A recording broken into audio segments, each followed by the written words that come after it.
If I told you you could do one simple thing and it'll change the whole outcome of your family, would you do it? Eating together. I know this sounds like very oversimplistic. This is a game changer. Most people are going away from this. And why did it? And why do we need to go back to this? If you do this, and you do it right, it has a lot of positive effects on your family. Well, and I like when you say a simple thing, it actually is really simple. And like you say, I thought it was kind of something everybody did till you start to look around and you ask around and you realize, wow, people don't do that. No wonder. Well, we say simple. It is. I'm Chuck Tate, and here at Fellowship of Believers, we encourage families, strengthen marriages, and edify the body of Christ. I'm Larry Grimm. We also promote biblical doctrine in a fun and engaging way. And I'm Sarah, and if it's Christian, we're talking about it. This is the Mike Charleston Show. All right. Well, welcome to the Mike Charleston Show. Today is the Sarah and Mike Show. Right. So anyway, hopefully today will be pretty good. It's been a long day. It was a long work day for me. And so we're doing this a little later because Chuck and Larry aren't here. So we can record basically whenever. People don't need to know that. But let me ask you something, babe. All right. Because I guess if you're watching on YouTube and you're listening to on the podcast, you're going to see the title of this. So you kind of understand what we're going to be talking about. But if I told you you could do one simple thing, pretty simple thing, and it'll change the whole outcome of your family, would you do it? If it's truly simple, sure, why not? And change it for the good. Right. Yeah, I guess that's important. Yeah, because they're and that's what we're going to be talking about today is actually eating together. I know this sounds like very oversimplistic and like you're about ready to turn off and be like, oh, I don't want to hear any of this. Really, you're just going to tell us to eat together? No, seriously, this is a game changer. It helped form our family. And Now we grew up eating together as a family, not our families, but, in my family, we ate together, you ate together with your family. So this was something that we kept going with. We just assumed everybody did this. But as you're going to find out, most people are going away from this. And why did it? And why do we need to go back to this? This is a very important subject.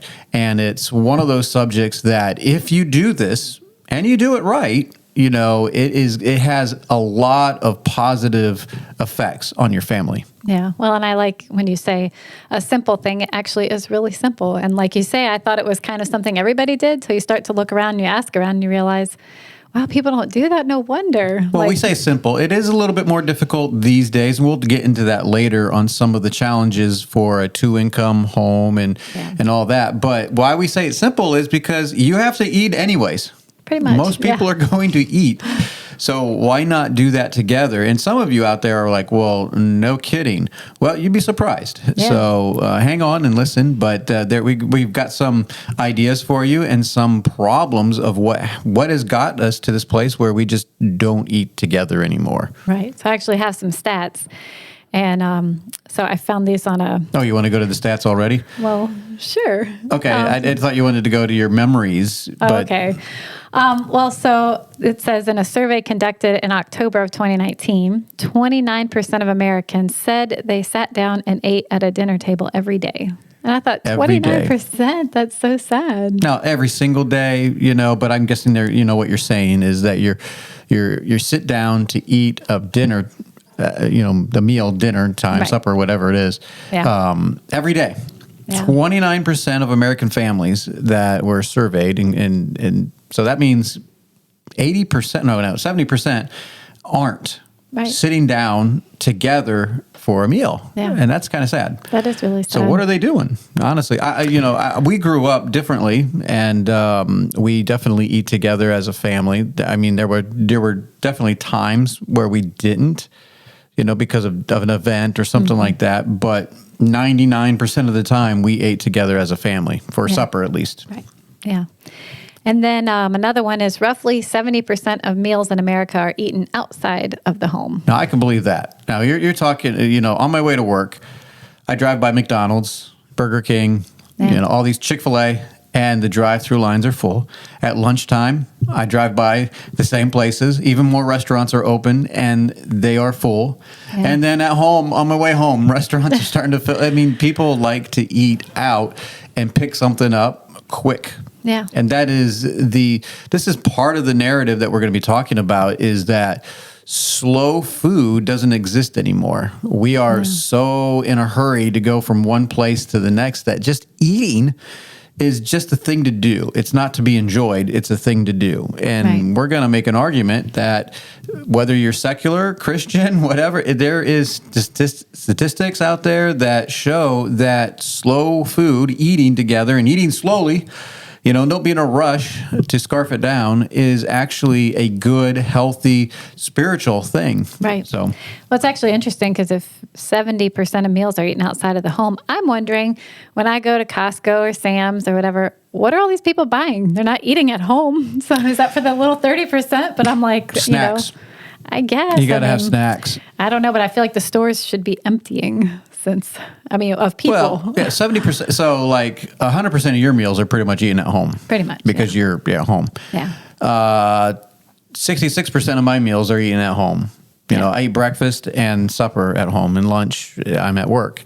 But so combined, we are 5 out of 6, and that's like, I don't know, 78% or something like that. Good with percentages, so I don't. Sorry. It's not even. It's what, it doesn't matter. 5 out of 6. But yeah, 70% of meals are eaten outside the home, and that's why McDonald's and Burger King came into existence, and these things are growing, and more people are eating outside of the home. Especially families. And that's what we're really focusing on. But you have another stat. It says, as of September of 2022. So that's recent. Yeah. 91% of parents surveyed noticed their family was less stressed when they shared family meals together. How about that? Shocker. Yeah, it's 91%. That's almost 100%, of families that would say, yes, we're less stressed because we actually ate and shared a meal together. Yeah. That's something. A meal. We're not even talking about all the meals. Right. But so anyways, going back to your memories and everything, do you have any memories? Special memories? I do have memories. You have memories? I have special memories. I do remember always eating together. We always ate supper together. Sometimes my mom or my dad, one of them may not be there because of work. Right. But whoever was home, all ate together. And that kind of shifted a little bit as we got older and my parents moved to a bigger house, and there were multiple places you could eat. Yeah. But growing up, our Kids house got older and they could watch TV in a different room and eat. Sometimes. I think most of us still tried to eat together. Right. But I'm definitely through all my childhood. We always sat down. Everybody, it's time to eat. We'd all go sit down and we'd eat. So. In my house, it was very strict. Like the not strict in it as in like a negative thing, but like mealtime was, we did not watch TV while we were eating. There was no way the TV was on. Now maybe at lunchtime, when my dad's watching football, he'd have a sandwich. But when we're eating dinner, there was no TV on, and we would sit together. We would wait for my dad to get home. For the most part. Now, when he was out of town working, then it was up for grabs. But it was very strict in that way that we waited for my dad. It was a very traditional home. My mom stayed home when we were at school, and she'd come home. She would make supper, and then my dad would come home, and we would eat. And whatever. We ate traditional meals, and nothing fancy necessarily. It wasn't like we weren't trying to create new meals, but they were just simple meals that were good. And we had discussions. I've had your mom's cooking. Some of it was a little bit fancy. You think so? Yeah, she made some good stuff. I'm not saying it wasn't good, but she wasn't making Chinese food, all the time. But sure. Our Indian food, like we made the other day, it was good food, but which is what we're talking about later here. But that's how I grew up in that kind of environment, and I just assumed everybody did that because that's what we did, right? Right. It's time to eat. What are you going to do? Yeah, until I realized my friends didn't do that. They didn't. They just kind of ate on the go, and they didn't wait for their mom and dad, and necessarily. So anyway. Yep. So the next thing I have is, what does the Bible say about eating together as a family? And I did look this up, and people threw out verses like Acts 2:42. They come together and they broke bread. Right. And so there's a number of verses about breaking bread or Jesus feeding the 5,000 or things like that. But the Bible doesn't clearly say families should sit down and eat meals Right, together. It doesn't say that. But we do see the pattern in the Bible where God led his people to remember him through feasts and festivals that most of, or all of which maybe, I don't know, there might be one that doesn't involve food, but most of them involve food and feasting and eating together. And that was a big deal throughout all of the history of his people. And so I feel like it's pretty much a... Well, I think it was a given anyways. You don't have to have a prescription, but everyone ate. And families were close and closer. They didn't have fast food restaurants, so they ate together.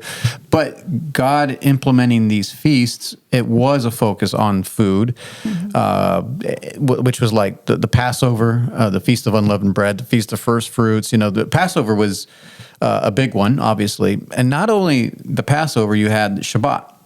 Every week you had Sabbath, and part of the Sabbath was the meal. It was the big part of it. That's what everything centered around was the meal, and you ate together as a family.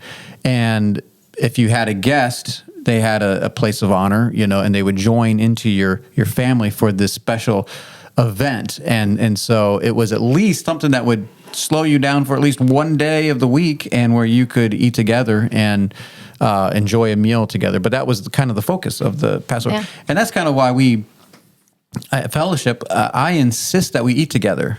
When we get together for church, if you want to call it that, we meet together and we have a meal. We eat together. I believe in it that much that is part of our meetings. Like we eat. When we meet, we eat. So, well, because we do see the pattern of when the New Testament believers got together and they gathered, it says they broke bread, they ate together. So right, and that's what you said, and we'll talk about some of the reasons why, but later. But they ate together. So eating together was a sign of acceptance and unity, and especially in the Jewish culture, they did not eat with Gentiles. It was forbidden. We don't eat with the Gentiles. But it was a sign of acceptance that if I'm going to sit down and eat with you, it's a sign of acceptance and unity that we belong. We're one. We're together, right? We're together. Yeah. And so much so that in 1 Corinthians 5:11, it's a negative thing. Not to eat with certain people. Right. Yeah. That it's, and I think that's in the context of church, but I think it goes outside of church, that eating together is a sign of fellowship and being oneness and community. And so to bring that person into you, that you're basically saying, I'm accepting you. But if they're living a life, if you go back and read 1 Corinthians 5:11, you see these things. These are pretty obvious sins. We're not talking about someone with a bad attitude maybe, or struggling with this little thing here and there, but we're talking about people who are living in fornication, living in adultery, and these gross sins that we would say. We withdraw our eating with these people. So that's how serious the eating is with the scriptures. This is important, in so much that we would have it part of our church meeting that we want to eat together and break bread together, and so that is a sign of acceptance and unity for sure. Yeah. So we see that people, from the beginning, people ate together and had feasts and enjoyed food together. And, I feel like if you look at throughout history, it seems like people ate together more. And now we see this trending away from that with all. So very recently. So what happened? Yeah. So we can't peg it down, but this is our opinion. So we're just going to say, this is our opinion right now, that when we're eating, our eating has changed. Our eating habits, I should say, our eating habits have changed within the last 100 years. For sure. The history of the world has pretty much dealt with this issue in one certain way up until the last 100 years. And so in the last 100 years, what has happened? What has changed, especially in the family? Yeah. So what are some things that have changed, babe? Well, the first thing that comes to mind would be ladies going off to work. Yeah, since World War II, we had the Industrial Revolution come in, and women joined the workforce. Now, women have worked, throughout history, but in mass, a lot of the ladies finally joined the workforce. Good, bad, or ugly, doesn't matter. This is when they did. They helped join the war effort specifically, and said, I want to stay.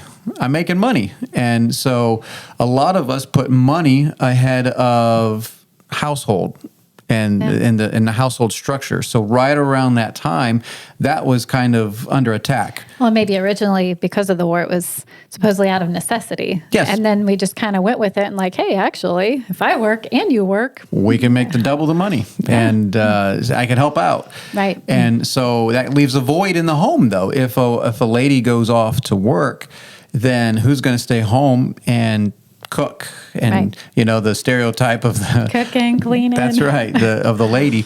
Right. But to be fair, she was a homemaker, and so I go to homes today, and my job. Now, I don't know if ladies would really do this job too much, but, cleaning. And I see house cleaners and these other ladies that are basically servants, helping out. That wasn't necessary back then, because you would do it yourself. But now, because we're busy, we have to hire people to do these things. So that was one thing, was ladies joining the workforce. Another thing is the TV. So the TV came into existence, and it is something that was very subtle. So at first, you would see, the TV would be there, and we would eat around the table with the TV. Mm-hmm. And that you see some movies, where they do this. Back to the Future, I remember watching that. And they did that. They pulled the TV around, like as they're eating, they would watch the TV. And I think a lot of people did this because this was like a new, wow, we could watch TV and eat together. So the conversation went away. And now we're focusing on the one-eyed devil and the TV. Yeah. And so that happened. And then the next thing that happened is more TV. More TV. So what do we mean by that, more TV? It's not like we're anti-television, but we kind of are. Well, we got to where you want to watch something, I want to watch something else. And so it's like, well, you know what? You go watch your... Hey, the game's on. What are you talking about? You go watch your game, and I'm going to come in here, and I'm going to watch Hallmark or something. That's right, whatever. And we just totally stereotyped every man and woman. But, but still, it's like, hey, I want to watch my show, or you want to watch your show. I'm going to watch the news, well, I'm over here. And it slowly started to divide. And, with the advent of... fast food, which we'll get here in just a second, but also that all the activities that kids are now a part of. Growing up in the 50s, was there after school activities? Sure, people played football and there was cheerleading and there was stuff like that, but not as much as there is now. Everyone has their special interests and they are all over the place. And so when do we have time to cook? Yeah. When do we have time to eat? We have to do that in the car. Yeah, not much time for cooking, and the eating's going to have to be a little here, a little there. You can do it here, I'll do it over here. So McDonald's came in and said, hey, we can fix this problem. Yeah. And so we have fast food that fixes our problems. That is for sure. So obviously that's another thing that came in was restaurants. Right. And restaurants have exploded over the last 30 years, big time. Yeah. And not only just restaurants, but fast food restaurants with drive-thrus. Yep. Like, we don't go through it. Don't get out of the car. We stay in the car, order it. In fact, nowadays, we have apps, and they can come to our car. We don't even have to go through the drive-through anymore. Exactly. It is so ridiculous. And I'll be honest, it is kind of convenient. Yeah, well, and not only that, but I mean, even for people like us that want to eat at home, it's really easy to go to the store and buy a bag of frozen something that I just, and that's actually we're cooking at home. But I mean, even that, it's like we've gone away from everything's easy. Right. So. And that's, we relegated our eating time to just ease and just a function. Let's just eat. Right. Let's just do this, this thing, let's just do this and then move on with the rest of our life. In fact, if we could do two things at once, even better. While I'm driving the kids to soccer practice, they can be eating, or on our way home, it's like 7:30 at night, it's getting late, we'll stop through, get some Raisin Canes or something, the kids will be happy, I'll get home, I don't have to cook, I don't have to clean, it just makes everything easier. Yeah. And in the process, we've lost our culture, and we've lost health too. Pretty much, Yeah, so actually, those are some of the things we thought of. I didn't put the stats on here, but there's actually a lot of stats in the secular world just about how eating outside of the home is much unhealthier. I know, that's kind of shocking. Well, and not only that, but families that don't eat together, the kids don't do as well in school on their tests. Right. They aren't, mentally, they don't do as well. I mean, there's like all these things that, there's not Christian people that are like, guys, you need to go home and... There's a whole movement out there to eat at a table, and it's not being motivated by the Christians. It Right. is it's totally secular, but they're seeing the problems, and they're saying, well, what about if we just take time to eat together? Because we are, at the core, social beings. Yeah. And God created us to interact with people. And when we cut that off, and when I'm at work at lunch, I do eat by myself most of the time. And I see other guys, and they're just all in their own little place eating. When I go to a construction site, and the only people I see that kind of eat together, but even they're kind of separate, are the Mexicans. They go to a job together, and they're all sitting in a group, but they're all kind of on the phone or whatever, eating by themselves. But they're at least in a group. But that is where everything is kind of slowly moving, unfortunately, and that's a big danger when you take out that's where we started, is eating together, and then we've separated. So that's where it kind of started. Is that a problem, though? Pretty much. I mean, if you look at families, if you look at the fallout of it, it's not good. Not good spiritually. It's not good physically. It's not good in many ways. So next I have, why do we think it's such a big deal for families to sit down and eat together? Okay, so while we do this, we're going to kind of do the good and the bad also. But why we think it's good for families to sit and eat together. So get ready. We're not really having many breaks. I think we'll end the show with a song of the week. Yeah. But we're just going to go right through. Since Chuck and Larry aren't here, we don't have history time with Larry, and we don't have... the other thing we do. Marriage moment. So this is kind of that together. But anyway, okay, so the 5 things, or actually 4 things that we think is a big deal why families should sit down. Yeah. Okay. So the first one we have is it sets the table for conversation. See what she did there with that? It sets the table for conversation. I thought that was cute. Okay, so obviously if you sit together and eat together, unless you're just robots, just scarfing down food and that's it. And it's just the minute you start, it sets the table where, hey, I want to talk to you. Yeah. Why do you think people go out on dates and they go out to eat? So they can go talk. It takes time. They got to make the food. You're sitting there. It's a good place to talk. And obviously you can go for a walk and talk. You don't need food, but food is one of those things that, we need to do. And it helps create conversations. It's great for that. So if you're sitting at a table, if you don't eat together as a family, think about how much you don't really talk together. Yeah.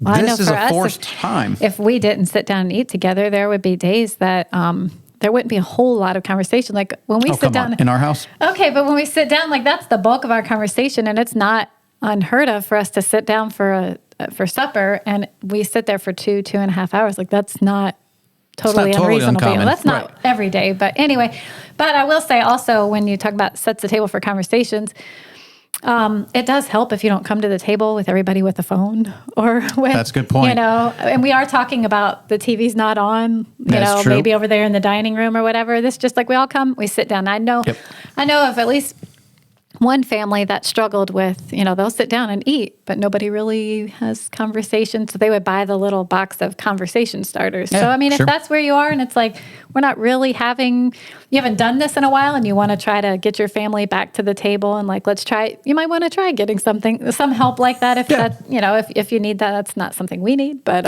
No, but it's still not a terrible thing. We did that at the camp that we do. We put conversation starters at the tables, and when people sat together, there's just simple questions, but especially as your kids get older, obviously if they're 5. So tell me about, they're not really going to communicate too much to you at that point, but you'd be surprised. Trust me, 5-year-olds can talk. Yeah, well, and for parents with young kids, I would say, if you start now, it's just natural as they get older. It's just what you do. So it makes it really easy when they get to be teenagers. So it sets the table for conversation. So when we're saying that, once again, it's without the TV, without phones present. Yeah. Now my phone isn't, sometimes it's in my room, but sometimes it's right there.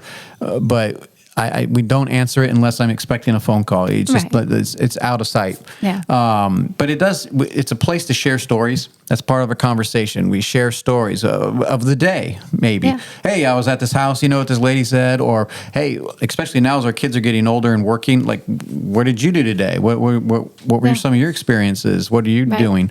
Yeah. So it also is a place to pass on traditions.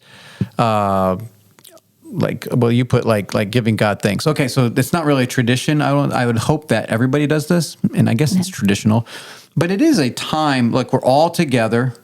It's not every day or most of the day that we're always all together. We're spread out a little bit. We're doing this. This person's doing this, and so we're sit down. We're quiet. This is a time where we just can give thanks to God to take a moment. It can be 10 seconds, my goodness, but to give thanks for his blessings, the food that he's provided. And we do give thanks because, I want to give glory to God in everything that I do.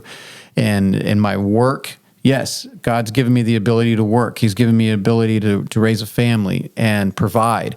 And I want to give him the glory for that. So as we sit down to eat, and we can talk about eating some other time. I have a special thing on eating, but how it's a spiritual moment. But it's something that I take very seriously, and I want to give thanks for that. So and other traditions too that often are related to food. I mean, for us, we have ice cream night, so we know one night we do that. Yep. But it's easy to have traditions around food. So, like, for some time we'll do like Taco Tuesday, or people will do Friday, pizza on Friday, and they can change French and they can be Friday. whatever.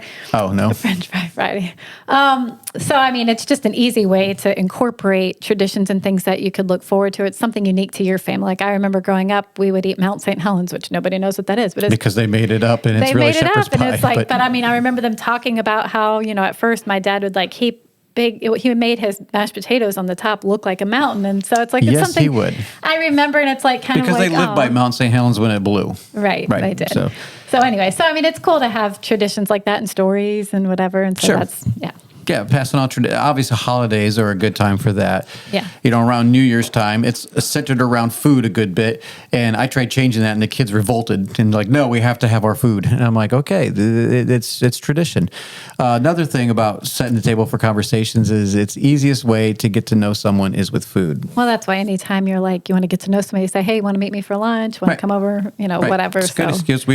Everyone likes to eat. Pretty at much. some level. And we all have to eat. Like, you really can't go a long time without food. So exactly. Anyway. So anyway, so let's go on number 2. So this is the second thing why we think it's a big deal for families to eat together, and that is? It keeps us connected and promotes family as being important. Okay, so I was talking to you early about all these. I'm like, these are all connected, but okay, so this connected. It keeps us connected. So it promotes family as being important. So if you sit down as a family, think about in your family. If you don't sit down as a family every day and you're off in your corner doing your own thing, and your mom and dad, your mom's doing her own thing, your dad's eating at work or whatever, it doesn't really feel like you're connected to your family. Pretty much. It's just like we're all living together in the same house, but unconnected. Yeah. And so it's like, this is a time where you can come sit down and spend hopefully at least a half hour, enjoying each other's company, hopefully. Yeah. Well, and like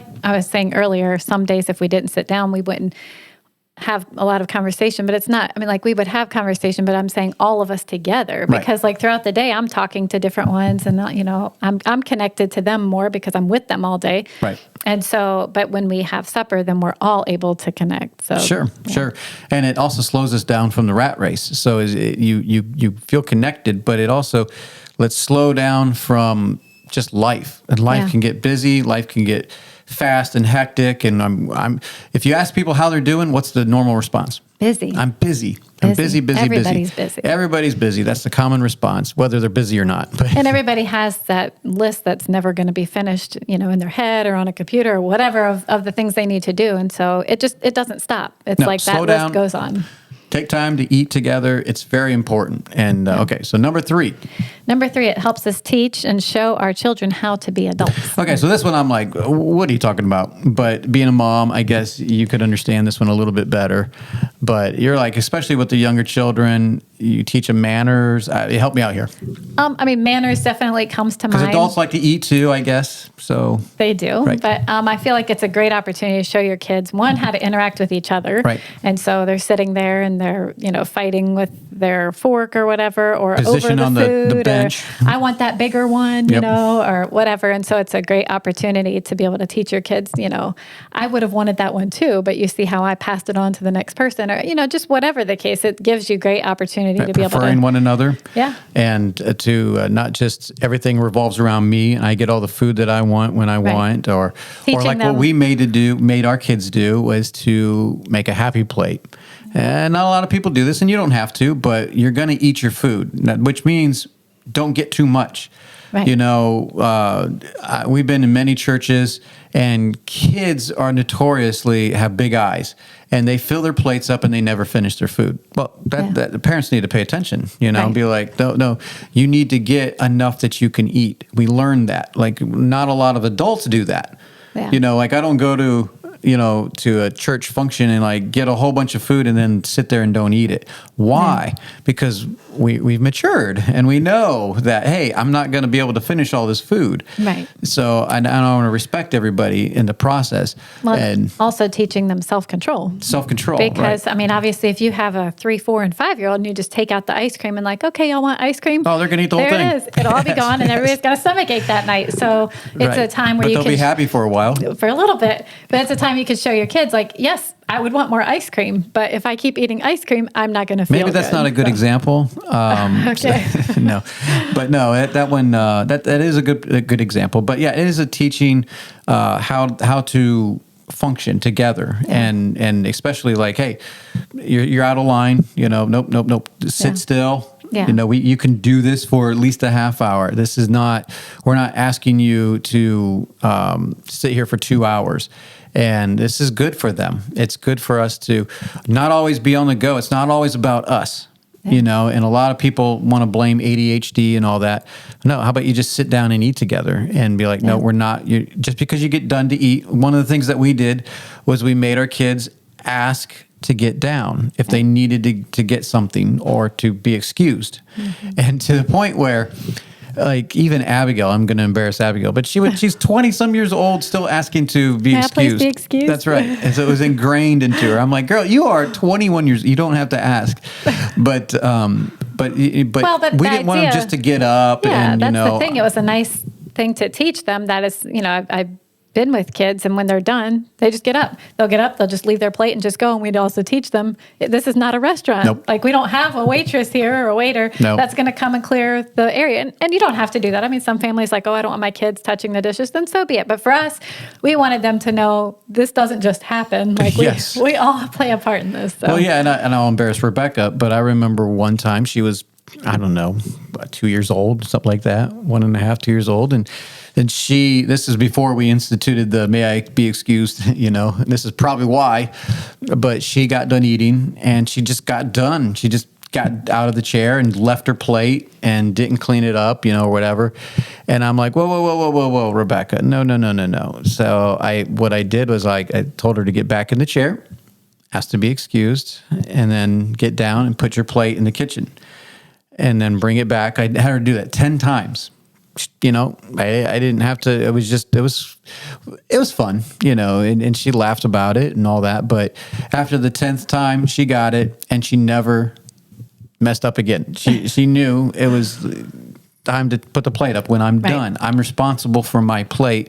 And I know these are little things, and you're making a big deal out of this, but they're little things that. These are easy to do because you have to do this anyways. You're going to sit down, you're going to eat.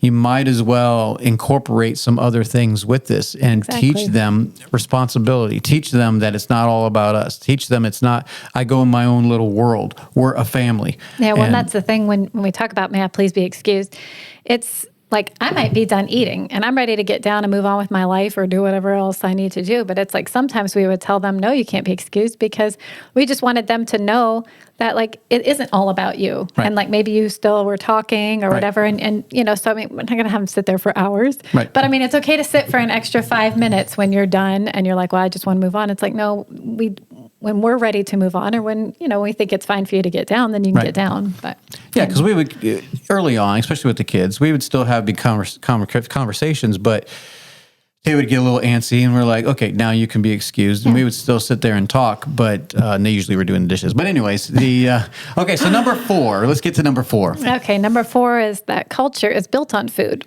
So yeah, I got this from Michael Pollan, and he's not a Christian at all. He wrote The Omnivore's Dilemma, amongst other things, and other people have written about this, but this is not really a new concept. But think about every culture around the world, and you can follow culture based on their food, what they eat and how they eat it, how they come together and eat the food. Are they communal? Are they, you know, what do they do? And so when I think about like America, there's really not many places that have kept their culture. There is one. Like we have down here in Louisiana, we are known for our culture that is just different than the rest of America. And why is that? It's because of our food. Right. Our food and how we love to share our food. We love to talk about our food. Oh my goodness. We love our food down here. And that's why we're the most obese place in the country. But we have great food and we have great traditions around our food. And so we fit in very well down here because we love our foods. And when we have crawfish boils and things like that, people love to get together and share. Yeah. And it's a community thing where we get together and celebrate whatever. And now I don't like to celebrate all the holidays and traditions they have down here, you know, but it is a thing to bring together your maybe you have special things that are local, like crawfish. You know, it's not very kosher, but but it tastes good. Yes, we got our crawfish, and it's very unique to us, and we use that, you know. And so there's a lot of, like when we say gumbo, the things that came from gumbo came from other cultures that settled here in Louisiana, and okra is a very specific thing that grows here and not in many other places, and it came from Africa. And so it was part of the people that made the foods, and you know, red beans and rice, and you're like, oh, everybody makes red beans and rice, not like how we make it, not the same, you know. So we have all kinds of tradition with our food, and that helps with the culture. And it's not just the eating of it; it's the preparing. You think about cultures around the world, the Italians, Mexicans, even. It's based on their food, and so that is where culture is really created, is around the dinner table. And the food that we eat. And so we don't want to take that too lightly. And if we are, as Christians, in our perspective, raising a family, I want to raise my kids around our own culture that we create. Yeah. It's not necessarily a Christian culture out here in the world. So I want to create my own culture. And I want to believe, I do believe in passing on some important things and eating together and making the food together and cleaning up the food together is a very, very important thing. So it creates a sense of identity that this is who we are. And it's fun. We try to make it fun, you know, and there's certain kids that have certain things they like to make. Mm-hmm. And so like Hannah's our gumbo maker. She likes to make the roux. I don't know if she likes it, but she does it. Oh, she does. Okay. She likes it. It takes a while to make a good roux. And if you mess it up, you have to start over. That's why she wants to do it, because she's pretty particular about that dark color that it needs to be. And it's true, and it's really good. And so everybody likes to join in on these things. There's certain things that I like to make. And like when I make it, you know, I get the kids involved and I try to pump it up like this is the best thing you'll ever have. Yes, you do. And it usually is the best thing you ever have. Yeah. But, you know, you have that sense of identity. You are creating a culture, and that's gone away. Because all we're doing is driving through McDonald's, Burger King, Raising Cane's, Wendy's, you know, you name it. Food's all just fast and it's just meaningless, and we just eat anything, anytime, and it just has nothing. I mean, so. It doesn't really matter. So, and you can identify culture. We already talked about it. We can identify cultures by Their cuisine. Yeah. Oh, I even, like we say, when they eat, and it makes me think of, I think in Britain or somewhere over there, they do like tea time in the afternoon. Right. And it's like, well, that's pretty specific to them. Like, obviously other places can do that. But when you think of afternoon tea, I'm like, oh, I think that's over there. But yeah, you think about cuisine around the world. You have Chinese food, right? Yeah. You have Italian food. You have Mexican food. You have, I don't know what, I'm blanking here. Indian food. Indian food, right. But do you really have like American food? Like when we talk about American food, we're talking about hot dogs, hamburgers, and pizza. Trash. And French fries, which I am not complaining, but it's not really special. Like it's not fancy, or it didn't take centuries to develop and pass down from generation to generation. Of like this recipe of the marinara sauce that we have, is passed down from generation to generation. Great grandma made this and it was so good. And it helps build that culture that you have. And anyway. Well, even like when we've gotten together with people from other cultures, like Indians and Africans from your work. And when they come over and we want to talk about their culture, they want to come and they want to bring their food and show us how they make it, whatever. And we love that. And they're excited about that. Yeah. They're you want to know what we eat, and you want me to make it for you. So we have an African that we work with, and they did that, making ugali or fufu, whatever it was for us. And it was really good. And she really was getting into it, and like, this is how you do it. And it's great. And I love that. I love to see the time and effort spent on it. And if you spend time and effort on the food, you're probably not going to overeat. It's not quick and easy. That was kind of our rule with dessert. That we're not just going to buy cookies, even though we do.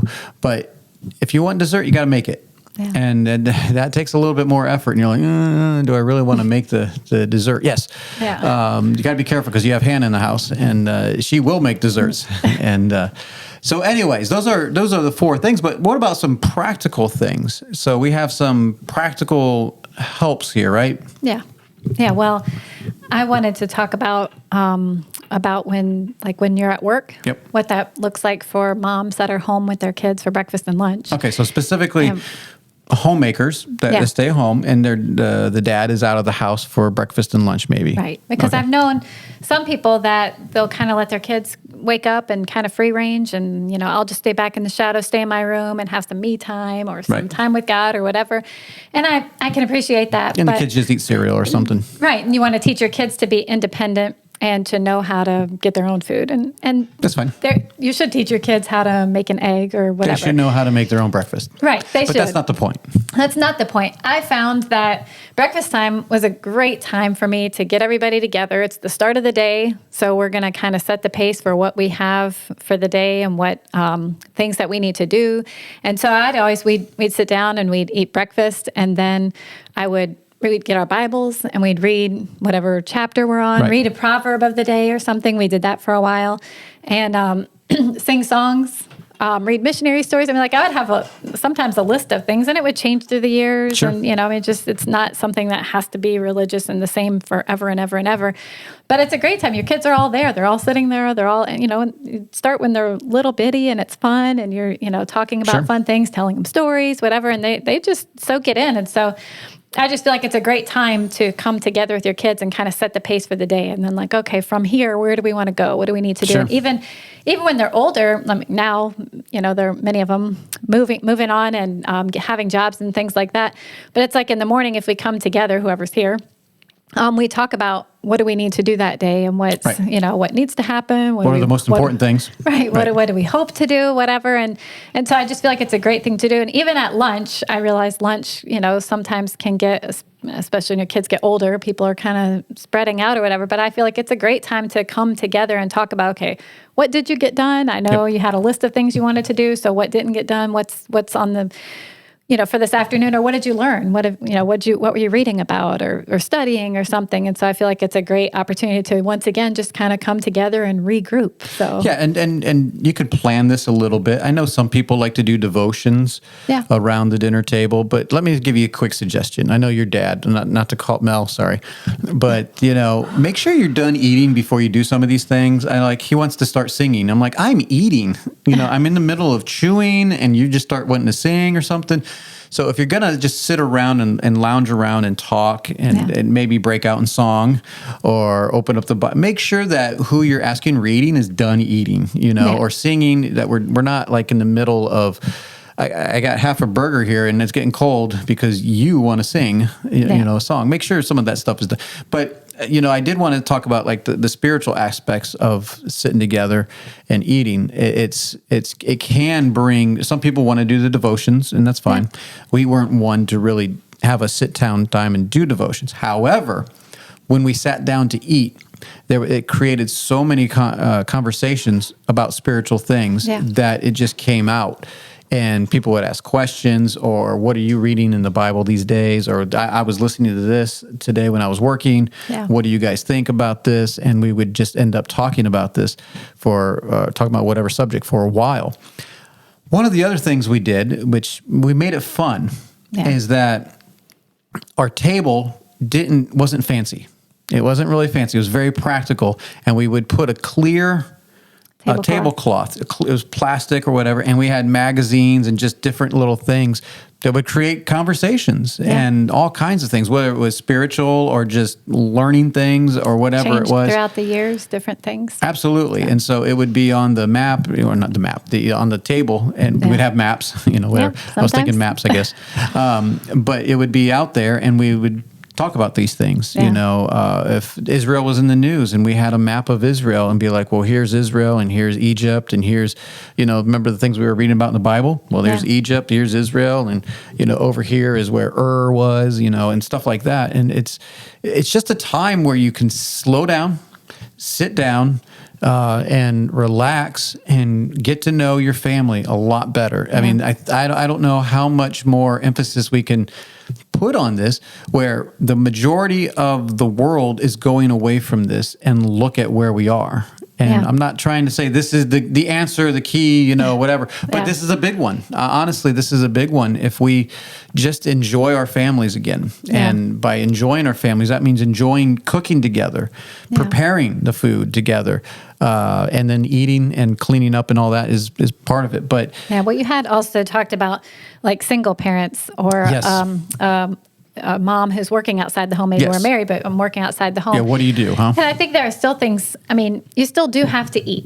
And so thankfully, stores have really easy things, it's like you just come home and or put something TV in the meals, crock pot. And they're disgusting, but Okay, but there's Instapot. There's just, there are things that you can do to still have a meal at home. But even if you stop at, Raising Cane's or Chick-fil-A or whatever, and you bring it home, if you still can take the time, like, all right, guys, let's all gather and we're going to sit down and eat. It's okay if you didn't cook the meal. I think there's a lot of benefits to working together in the kitchen, but if you don't have time to do that for whatever reason. Or you just want to do it for fun's sake, let's go get Chinese and bring it home. Then you can still come together and still create that atmosphere that we're talking about even easily. Well, practical suggestion, what I was saying, that if you're if not even a single mom, even though that would be a little bit more different, but you have two-income family, the mom's busy. Yeah. You're like, you want me to come home and cook? And what about my husband? Can he cook? Well, how about this? How about on a Saturday, you cook all the meals? Everybody gets together in the kitchen and spends about 5 hours just cooking all different kinds of meals, and then you freeze them. I think they call it like once a month cooking or something like that, but maybe it's once a week cooking. And on those busy days, you just pull out the lasagna, put it in the oven, and boom, you have fresh cooked meals that you did together, but now you just put it in the oven. Same thing with a chicken or whatever it is, a soup. You just freeze it and then you cook it later. We do have freezers these days. Right. So there are different things that you can get creative. You don't have to necessarily be a stay-at-home mom, but it does help, when you are a homemaker. But that's a whole nother philosophical issue. But so anyway, that is kind of eating together. I think that is a big, big issue, that it's very subtle, and most people are going to kind of listen to this and go, whatever, like it's not that important. But I think it is vital. It's very important. God takes it seriously. He wants his people to eat together, and we're going to eat together with him one day. Yeah. And so food is something that brings us together. It always does. And we want to share it. We do. And I think a lot of moms out there, it seems, more moms than dads, care a lot about what they eat. Yes. And so they spend a lot of time focusing so much on, how much. On the health part. On the health part of the food. And look, I mean, that's fine to do and probably important.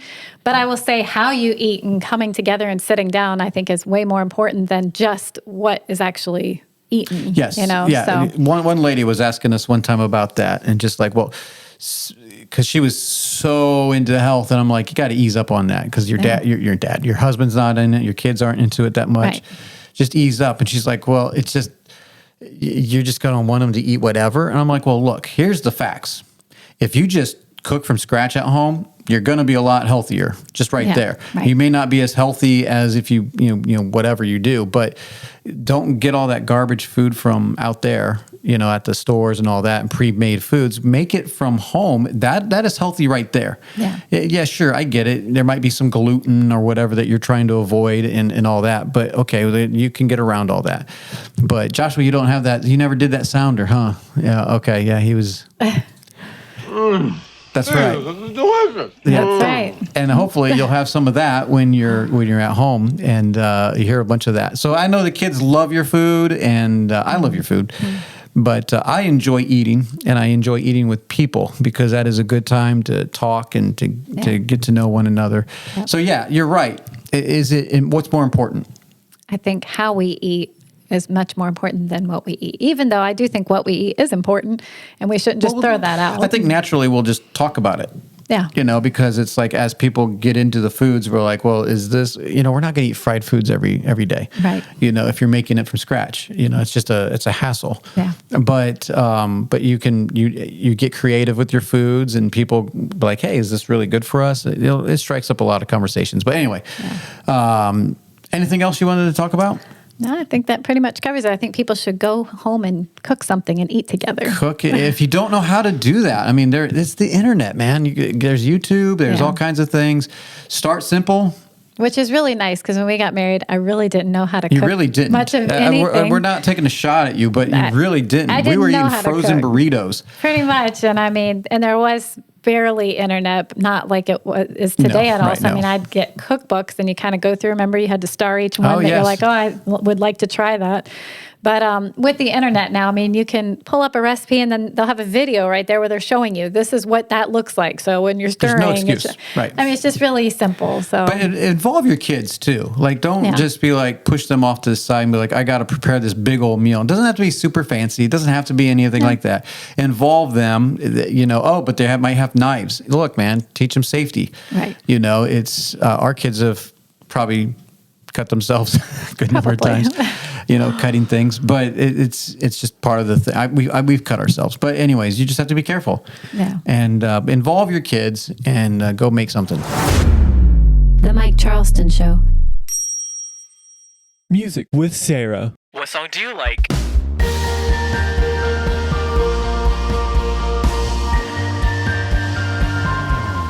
All right, babe. Well, after that segment, I think we had to eat a little bit, and so hopefully we don't have anything on my mouth or anything. But it got me hungry. Yes, it was very, very delicious. So anyway, the song of the week.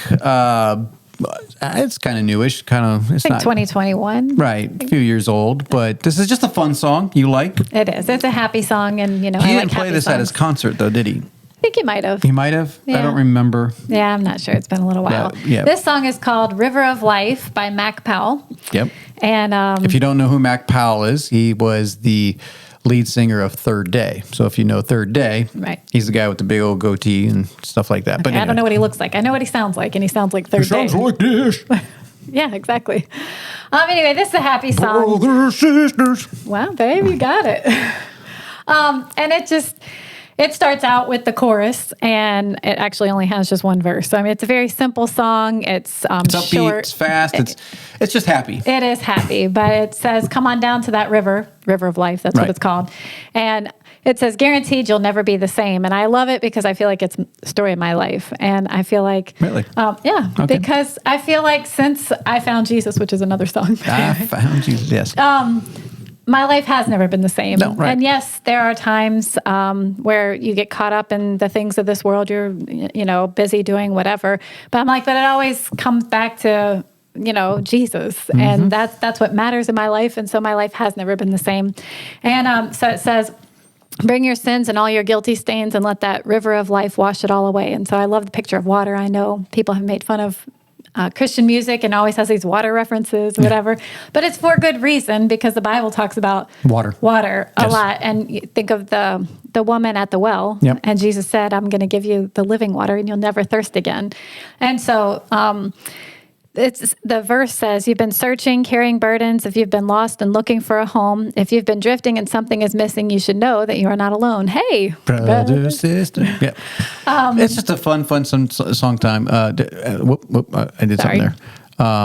Wasn't this another verse? No, that's just the bridge. It says, Okay, there's a bridge, but only one verse. Does that make sense? Yeah. Anyway, it's just it's an upbeat song, as you can probably hear, and it's just fun. It's and fun. River of Life, and so it's a good song. Yep. Right, And if you want your sins and all your guilty stains to be washed away, Go to that river. Yep. Yeah, right. so that's Mac Powell. I don't know which album, but just search River of Life, Mac Powell, and Yeah, I think it's on River of Life. It's what it's on. So. oh, we didn't go over these verses, huh? Well, I just had them on there because if you want to talk about water. Oh, we want to talk about water. Yeah. Yes. Well, because Isaiah says, therefore with joy shall you draw water out of the wells of salvation. And I remember there's a hymn that says, open the wells of salvation. And Right. I thought, what is that talking about? Well, it's right there. It's right there in Isaiah. Yeah. So, It makes you go and look, huh? Some Yeah. of these songs. And Pretty like, where much, did they yeah. get this from? So, yeah. Yeah, so. Anyway, that's Mac Powell. Go check him out on Spotify or wherever you check it, Yeah. wherever you listen to your podcast. Yeah. Hey, this is Joshua Charleston, the producer of The Mike Charleston Show. Thank you for listening to the show. If you want to follow us, we're on Facebook at Mike Charleston Show and Instagram at _Mike Charleston Show. Please support us on Patreon for exclusive content. This episode is over, but if you want more, check out the website at fellowshipofbelievers.org for more information. The Mike Charleston Show has been brought to you by Fellowship of Believers.